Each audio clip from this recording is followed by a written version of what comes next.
Greta Kempton is one of the most important American artists of the first half of the century. I mean, she's a woman who came from really humble beginnings, came out of Eastern Europe, ended up painting the portrait of the President of the United States. So in a way, she really embodies the American dream.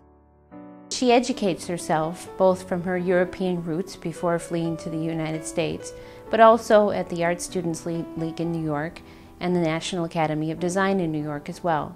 And it's here that she probably perfects her techniques, which made her most notable and famous for her portrait painting. She was first possessed of complete mastery of the technical aspects of her craft. She was one with her paint. She was one with her brushes. But she combined that with an ability to put herself out there amidst the wealthy and powerful and present herself in such a way that they were attracted to her and they wanted to be seen and see themselves through her eyes and her brushes and her vision. Greta Kempton's paintings reveal the fact that she's looked at a lot of paintings in her life. She wanted to know everything about paintings, and she incorporated the history of paintings in her own work.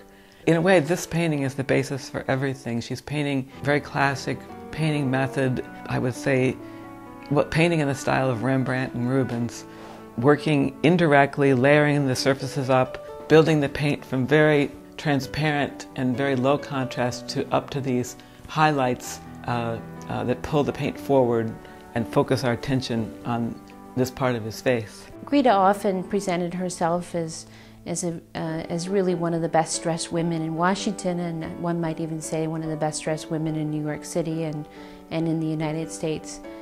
She was always well endowed in beautiful fur coats and lovely dresses and high heel shoes and just made up to the hilt. And this is how a very formal lady in many of her rights, and it was said that she even painted in formal gowns out of respect for her subjects. Greta Kempton was perhaps the definitive example of a Jewish survivor. She moved from Austria as a woman, as a Jew, from there to Hollywood, to the legitimate and literal pinnacle of power in the Western world, the White House, as portraitist of the President of the United States.